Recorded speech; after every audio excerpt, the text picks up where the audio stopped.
고마워요. 우리 아이 아멘이라고 해줘서요. 2021년 5월 16일 지금으로부터 거의 만 2년 전에 우리 이나연 가정의 유아 세례가 제가 부임해서 처음으로 있었습니다. 우리 이창근 집사님네 가정이 하나님의 은혜를 사모하면서 목사님 왜 행원교회는 유아 세례식이 없어요? 저는 어른 세례만 여태까지 준비했었는데 우리 가정에게도 하나님의 은혜의 흔적으로 유아 세례식을 베풀기 원하는 가정이 있구나 해서 우리 나연이에게 2년 전 처음으로 유아 세례를 베풀었습니다. 근데 제가 이 나연이를 보면서 무슨 생각을 하냐면 나연이가 2년 전에는 제일 어린 아기였거든요. 근데 지금 2년이 지났는데 나연이가 자기보다 어린 아이들을 안아주고 이끌어주고 해주는 거 보면서 우리 나연이도 이렇게 커가는구나. 내가 막 물 부을 때 막 이렇게 꺼려하면서 놀랬던 나연이가 저에게 하이파이브 해주고 인사해주는 나연이 보면서 참 유아 세례를 베풀었던 아이가 커가면서 다른 동생들을 돌봐주는 모습이 너무 저로서도 뿌듯하고 기뻤습니다. 그리고 유아 세례를 받았던 이창근 집사님도 이 임직 예식 훈련 받으면서 행원교회에서 가장 은혜의 기억을 이야기해 보라고 했을 때 우리 가정만을 위해서 여러 가족들이 기도해주고 아이들을 축복할 때 그 아이를 통해 가정도 은혜를 받았다는 거예요. 오늘 1부 예배 시간에는 6명의 아이들, 오늘 5명의 아이들 세례를 받는데 이 아이들에게 우리가 믿음이 증인이 되어서 오늘 하나님이 이들에게 주시고자 하는 축복과 은혜가 가득 새겨지길 원합니다. 근데 제가 오늘 제목을 어떻게 정했냐면 우리 유아 세례 교육을 우리 부모들과 같이 하면서 우리 부모님들에게 유아 세례의 영적인 의미를 7가지를 나누었습니다. 3주에 걸쳐서 계속 그걸 설명했어요. 강조했어요. 그리고 난 다음에 여러분의 표현으로 여러분의 유아 세례식에 어떤 의미를 갖기 원하세요? 라고 했을 때 한 부모가 이렇게 얘기해 줬어요. 우리가 육신으로 태어난 아이들의 생애를 기억해 주는 것처럼 우리 아이들이 하나님 앞에서 날마다 새롭게 태어나기를 그 첫 출발로 영적인 세례가 베풀어지는 하나님 나라의 잔치가 되기 원합니다. 라면서 유아 세례 하나님 나라의 생일 잔치라고 그들이 이야기해 줬어요. 그 고백을 따라 오늘 설교 제목을 정하게 되었습니다. 먼저 이 유아 세례식을 준비하면서 유아 세례식의 은혜는 우리 부모들이 얼마나 준비하고 사모하고 하나님의 사람으로 다듬어지는가에 따라 있었습니다. 그런데 제가 한 명 우리 나연이를 두고 세례를 할 때랑 이번에는 또 다른 저 안에 배움이 있었습니다. 그건 뭐였냐면 우리가 부모로서 많이 자충우돌하고 흔들리는데 서로 흔들리는 부모들끼리 연합하고 지지함으로써 서로 성장해가고 있다는 놀라운 깨달음이었어요. 아니 내가 한 가정을 두고 세례 교육을 하고 세례를 베푸는 것도 은혜로웠지만 우리 6가정이 함께 모여서 목요일마다 말씀을 나누고 고민을 나누고 자기 시행착오를 나누면서 서로를 받아내고 서로를 공감하고 서로 자충우돌하면서 그러나 믿음으로 양육하기 힘쓰는 부모들을 통해 야 우리가 함께 성장할 수 있구나라는 놀라운 깨달음을 갖게 되었습니다. 왜 우리가 공동체로 함께 모여서 이렇게 우리의 고민과 삶을 나눠야 되는지 혼자라면 해결할 수 없었던 많은 문제들이 서로 솔직하게 내놓고 꺼냄을 통해 나의 성찰도 일어나고 서로를 도전하는 놀라운 일들이 있었어요. 이 과정이 있으면서 저도 많이 배웠습니다. 저도 저의 안에 있는 많은 이슈들과 해결되지 않는 것들을 솔직히 터놓으면서 하나님이 그래서 우리에게 서로를 주신 것 같아요. 우리가 이 과정을 통해 진짜 그리스도의 몸된 교회로 함께 부모로 자라고 있네요. 그래서 우리에겐 교회가 필요하군요. 우리에겐 서로가 필요하군요. 이걸 절실히 깨달을 수 있었습니다. 근데 이번에 이제 했던 주 교재가 있어요. 아마 이제 내년에도 이 교재 계속 쓰게 될 텐데 랩 브래들리의 성경적 자녀 양육 지침서예요. 근데 처음에 부모들이 이 책을 읽을 때 많은 저항이 있었습니다. 불편함들이 있었습니다. 그러면서 이 책을 대할 때 우리 마음이 처음엔 곱지 않았어요.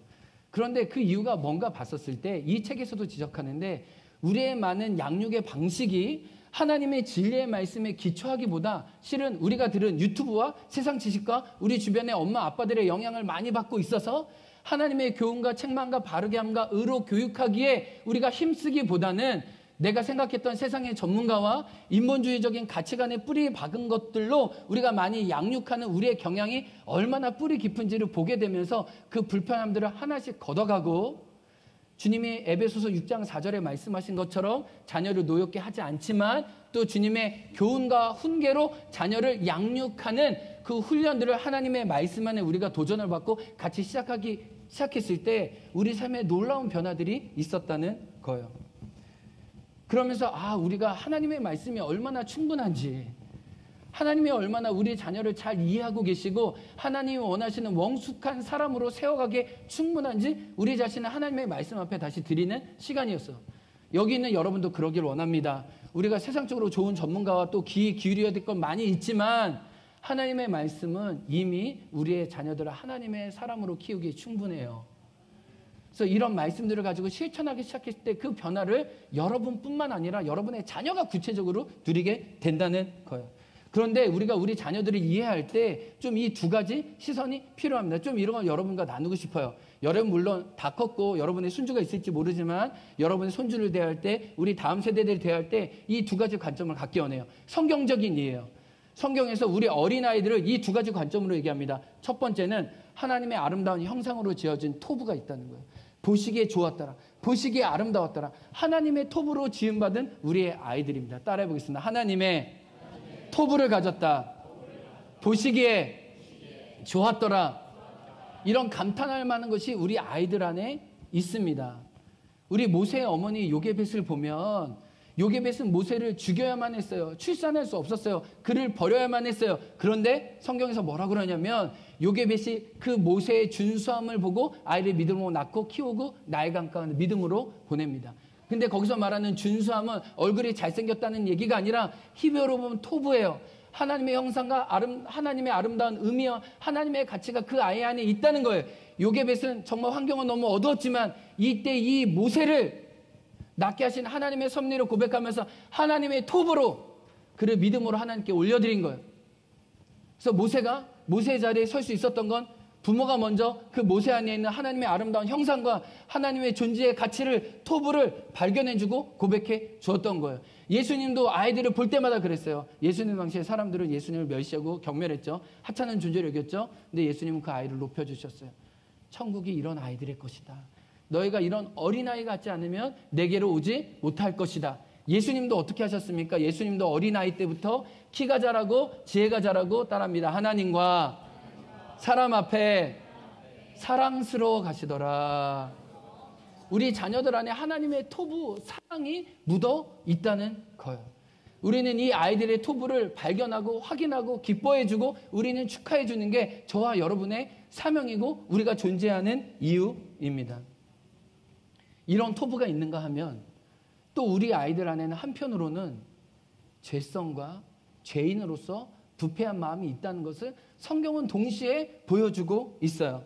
예레미야 17장 9절은 우리 아이들에게도 해당되는 말씀입니다. 만물보다 거짓되고 심히 부패한 것은 사람의 마음이라.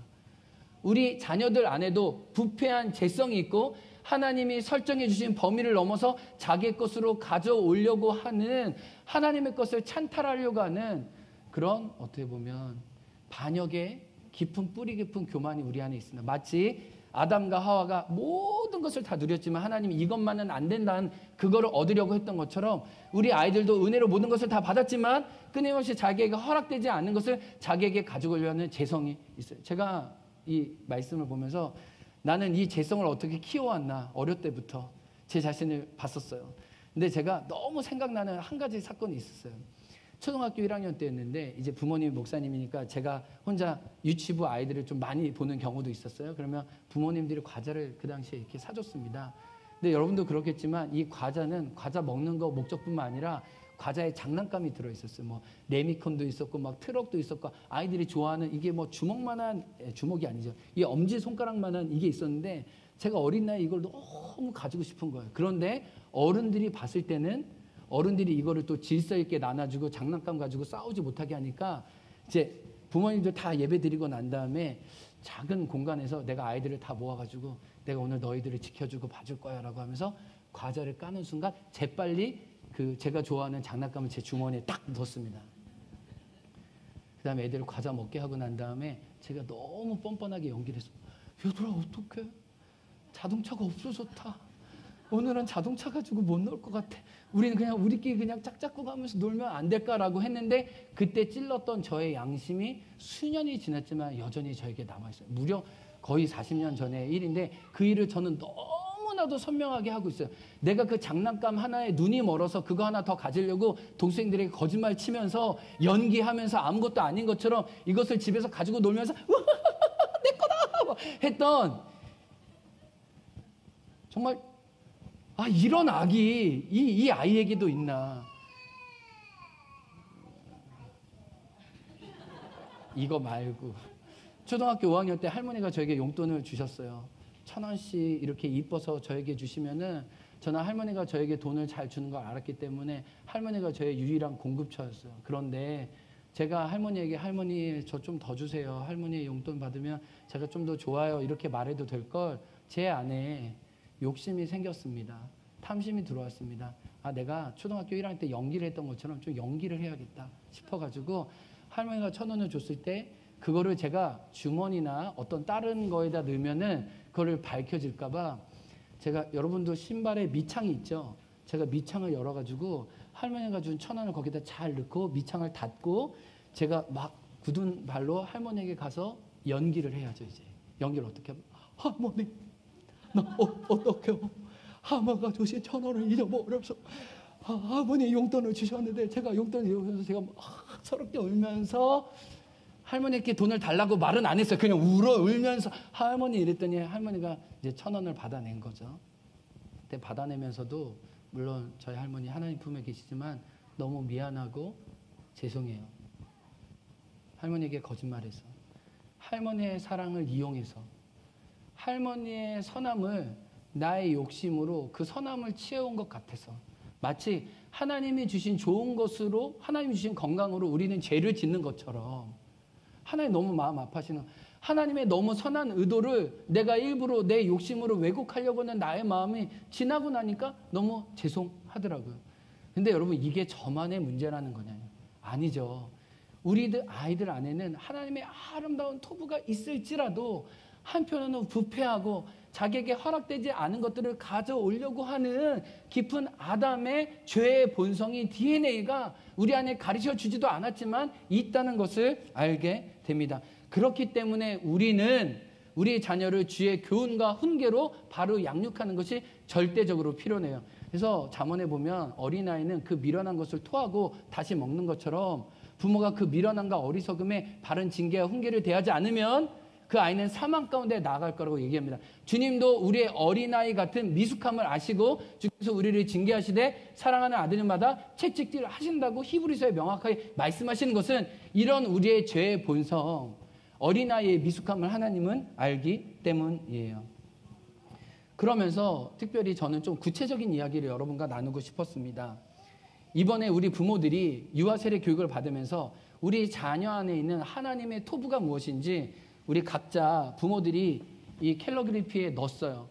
우리 자녀들의 고유함과 아름다움이 얼마나 큰지, 빛나가 어떤 아이인지 이렇게 부모들이 다 여기에 적어 넣습니다. 그런데 그건 우리에게 너무 쉬웠어요. 너무 자연스러운 거였어요. 우리 아이들 너무 잘 알고 축복하는 마음이 크니까. 근데 제일 큰 건 뭐냐면, 주님의 교훈과 훈계로 책망과 바르게함과 의로 교육하는 것이 우리에게 너무나 부족하다는 걸 실제로 깨닫게 되었어요.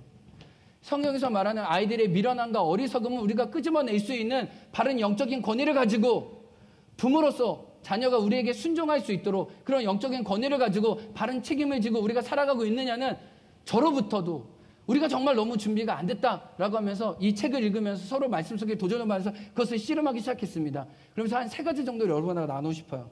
부모들이 어떻게 실천했냐. 첫 번째는 좋아하는 것보다 필요한 것을 주는 부모가 되기로 결정했습니다. 따라합니다. 좋아하는 것보다 필요한 것을 주자. 이게 대표적인 게 음식이었습니다.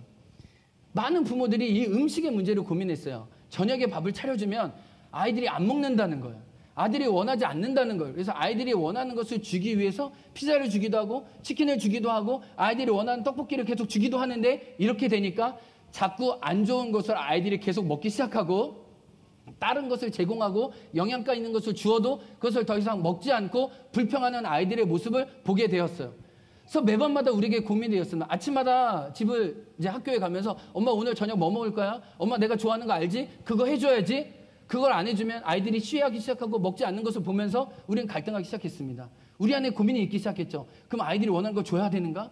아니 아이들을 영양가 있고 정말 건강한 자녀를 자라기 위해선 마땅히 먹어야 될 게 있는데 나물도 먹어야 되고 뽀빠이 되려면 시금치도 먹어야 되고 막 야채도 먹어야 되는데 막 고기만 먹고 막 스팸만 먹고 몸에 안 좋은 거 먹으면 안 되는데 아이들이 좋아하니까 자꾸 그거를 강화시키는 우리의 잘못된 부모의 모습을 보게 된 거예요. 근데 우리가 무엇을 알게 되냐면 그들이 원하는 것보다 그들에게 반드시 있어야 될 것 우리가 주는 부모가 되자. 그래서 우리 부모들 몇몇 부모들이 그냥 애들이 원하는 인스턴트가 아니라 반찬 하나라도 부모가 식단을 정해서 그 아이들에게 주기 시작했습니다. 그리고 아이들이 거부하고 안 먹으면 그래 너 오늘 먹지 마. 나는 너가 감사함으로 이 음식을 먹을 때까지 엄마는 새로운 음식을 주지 않을 거야. 하나님이 우리에게 매일 주신 일용할 양식에 감사하는 게 우리의 책임이야. 엄마 아빠는 너가 하나님 주신 음식을 감사함으로 받아먹는 아이가 되기 원해. 그걸 훈련하기 시작했어요. 근데 아이들이요. 이 한 달여 시간에 따라옵니다. 감사합니다. 먹기 시작해요. 입맛이 달라지기 시작해요. 그것들이 자기의 유익한 것을 설명을 들으면서 자기도 처음에 인상을 찌푸리면서 억지로 먹었지만 아 정말 나에게도 내 입맛이 또 달라질 수 있다는 걸 또 고백하면서 그 시간들을 보내고 있어요. 그리고 무엇보다도 어떤 음식이 나오든지 어떤 조건에서든지 따르고 있어요. 네, 감사히 잘 먹겠습니다. 이런 것들을 아이들에게 어렸을 때부터 가르치게 했어요. 부모의 건의와 부모의 차려준 식탁을 감사함으로 자족함으로 받는 훈련을 받지 않으면 우리 아이들이 커서 그 어떤 누구가 베풀어준 환대와 친절에 감사할 수 있는 아이가 되지 않을 거라는 위기가 우리에게 있었어요. 어렸을 때 주신 음식에 감사할 때 그 아이는 어디를 가서도 감사함으로 모든 음식을 대할 수 있는 아이가 될 거라고 했어요. 이게 우리에게 굉장히 부모에게 실질적인 문제였습니다. 이게 그냥 다만 영적인 문제가 아니라 우리 생활 속에 하나님의 바른 교훈을 갖고 있는 게 얼마나 중요한지 알게 됐어요. 두 번째는 뭐였냐면 아이들의 고집을 우리 부모들이 꺾지를 못했어요. 잠언에 보면 아이들은 고집쟁이입니다. 아이들은 미련함이 있어요. 자기의 주장하는 것을 계속 옳지 않음에도 그렇게 하려고 하는 제 본성이 있습니다. 근데 우리 부모들의 성찰이 뭐였냐면 우리들이 그걸 귀찮기 때문에 아이들에게 끌려간 거예요. 아이들이 하나님 말씀을 순종하고 부모의 권위와 바른 질서와 가이드라인을 지키는 것보다 자기가 원하고 하고 싶은 것에 부모가 많이 끌려갔던 걸 알았어요. 근데 왜 그런다 보니까 부모가 귀찮아서 그런 거예요. 그냥 방임한 거예요. 아, 자녀를 교육하려면 훈육하려면 우리가 집중해야 되고 밀도가 있어야 되고 그 아이들과 씨름해야 되고 그 아이들과 겨루기도 해야 되고 어떤 부모는 이 아이들과 이 권위가 이 부모가 서지 않아서 막 1시간 동안 아이들과 씨름하면서 너가 부모의 권위 아래 있는 게 너에게 얼마나 큰 축복인지 그걸 알려주는 씨름을 했다는 거예요. 근데 한 가정은 얘기를 하는 거예요. 이제 생일날 대상에게만 선물을 주기로 약속을 한 거예요. 그거는 첫째도 마찬가지고 둘째도 마찬가지입니다. 그래서 그냥 그 누군가의 생일일 때는 그 사람만 축하하고 자기는 선물을 안 받더라도 그냥 같이 격려해 주기로 가정의 룰을 정한 거예요. 근데 아이가 계속적으로 누구도 받으니까 나도 받게 해달라 그렇게 고집스러워. 그러면 옛날에는 그게 두려워서 그냥 양쪽도 사주고 저쪽도 사줬다는 거예요. 그러니까 가족의 경제도 망가지고 자기가 원하면 계속 나의 선물을 나의 장난감을 계속 얻어올 수 있는 거라고 알게 된 거예요. 근데 부모가 이걸 깨닫고 난 다음에 원칙을 설명해 주고 엄마 아빠가 너의 유익을 위해서 이렇게 하는 거야 라고 설명해 주고 그것이 너에게 되지 않을 때도 너가 기꺼이 받을 수 있다는 걸 알려주기 시작했을 때 놀랍게도 아이들은 고집을 꺾고 순종하고 부모의 가르침대로 따라온다는 것을 부모들이 고백했어요. 제 얘기가 아니어가지고 너무 자세히 얘기 못 나누겠지만 아이들이 고집을 꺾고 순종하는 아이로 부모가 제공한 좋은 것들을 경험해보는 게 굉장히 중요합니다. 이거는 제가 들락날락 센터를 보면서도 실제적으로 고민해요. 요즘에 젊은 30, 40대 부모들이 자녀들을 향한 어떤 영적인 권위와 주의 교훈과 훈계로 가르친다? 저는 죄송해요. 그렇게 생각하지 않아요. 우리가 아이들을 사랑하고 아이들을 마음껏 자율적인 존재로 축복하는 거는 요즘에 너무 많이 있지만 안 되는 것은 안 된다고 틀린 것은 틀린 여러분 들락날락 센터에서 아이들이 누군가를 소외시킵니다. 누군가를 따시키고 자기들끼리 놉니다. 어른들이 뭐라고 하면 아이들이 뭐라고 하는지 아세요? 왜 내가 내 마음대로 내 감정대로 내가 원하고 싶은 친구들끼리 노는데 왜 선생님이 뭐라고 그래요? 왜 이모들이 뭐라고 해요? 여러분 그러면 그런 아이들에게 뭐라고 얘기할 겁니까? 그런 아이들에게 우리가 마땅히 가르칠 수 있고 안 된다고 얘기하고 훈육할 수 있는 어떤 영적인 권위와 올바른 정신을 제대로 차리지 않으면 우리의 허영이 우리가 그들의 고집과 그들의 이기성을 꺾지 않는 것이 그들을 이 공간에서 더 망가뜨릴 수 있다는 걸 우리는 인식해야 돼요. 우리가 부모로서도 그렇고 우리의 영적인 이모 삼촌으로서도 아이들에게 바른 길을 제시해 줄 수 있고, 때로는 교훈과 채찍과 의로 교육해서 아프지만은 주님께 돌아갈 수 있도록 해줘야 돼요. 제가 여러분에게 얘기했잖아요. 제가 2번 회심했다고 그랬잖아요. 한 번 회심은 뭐예요? 중학교 1학년 때 수련회에서 예수님 만나고 난 다음에 제가 회심했다고 그랬잖아요. 그리고 2번째 회심은 뭐라고 했어요? 제가 고등학교 2학년 때 교회 옥상에서 형한테 그냥 죽도록 맞아가지고 난 다음에 내가 옥상에 내려오고 나면 새 사람 되리라, 천부의 의지 없어서. 제가 저의 모든 고집과 버릇 없음을 그냥 몇 대 맞으니까 그냥 정신이 차려지래. 물론 요즘에 이러면 경찰서에 가고 고소를 당하지, 이런 방법 아닐지라도, 근데 생각해보면 저 안에 저의 고집과 어떤 목사의 아들로서 어떤 뻔뻔했던 그런 것들이 정말 그렇게 맞아야 될 만큼 나에게 그렇게 악함이 있었구나라는 걸 제가 제 자신을 알게 돼요. 여러분, 그 악과 고집이 커지기 전에 우리가 주님의 교훈과 훈계로 아이들을 양육하는 게, 그런 실천들과 노력을 우리가 함께하지 않는다면 우리는 공동으로 망하는 거예요. 같이. 애들이 더 많기 때문에. 여러분 보세요. 여러분의 자녀가 아니더라도 잘못된 것은 잘못했다고 어떤 교회에서 서로 지켜야 될 룰들을 가르쳐주는 것이 필요합니다. 그걸 하지 않을 때 제재하고 바른 가르침을 갖는 게 필요해요. 그 아이들이 교회 질서 안에 있고 여러분의 권위 아래 있을 때 언제든지 하나님의 권위 안에서도 순종할 수 있는 아이가 된다는 거예요. 그런데 눈에 보이는 부모에게도 한 번도 순종해보진 아이들이 어떻게 보이지 않는 하나님에게도 순종할 수 있겠어요? 여러분에게 한 번도 감사히 잘 먹겠습니다, 감사로 고백해보지 않은 아이들이 하나님이 주신 것들에 감사로 하나님께 응답하는 아이들이 되겠습니까? 아니죠. 우리 안에서 훈련한 것들로 하나님께 그대로 하나님께 나아간다는 거예요. 우리는 그것들을 심각하게 깨달아야 해요. 세 번째, 부모들이 고백한 게 뭐였냐면 잔소리로 애들을 키우는 것들을 이제 포기하기로 했습니다. 왜요? 잔소리는 우리 어른도 그렇지만, 우리 이창근 집사님 저기 방송실에 계신데, 어렸을 때 아버님이 창근 집사님 너무 사랑하니까 매를 대지 않았고 고치기를 원하니까 잔소리를 계속 했다는 거예요. 이렇게 해라, 이렇게 해라. 근데 이창근 집사님 또 몸짓도 좋고 막 이러니까 어렸을 때 세고를 했다. 제발 때려라, 한 대 맞고 말지. 막 이렇게 잔소리 듣는 게 너무 힘들었다요. 본인이 그냥 몸으로 때우고 싶었다는 거야. 그냥 때리고 말지. 계속 잔소리하는 게 너무 힘들었다는 거예요. 근데 여러분, 이거는 이창근 집사님만이 아니라 여러분 집에서 얼마나 잔소리해요? 잔소리하고 애들은 안 듣고, 잔소리하고 안 듣고, 게임하지 마라, 게임하고, 밥 먹으러 와라, 계속 방에서 처박혀 있고, 이런 일들을 계속 하잖아요. 그러다 여러분과 저의 반응이 뭐예요? 이제 화가 나서 다 뒤집는 거죠. 이게 우리의 이제 반응이잖아요. 그래서 우리가 결정했어요. 잔소리하지 말자. 명확한 가이드, 기준을 제시하고, 그렇지 아니하면 훈계하고 징계하자. 제재가 있도록 하자.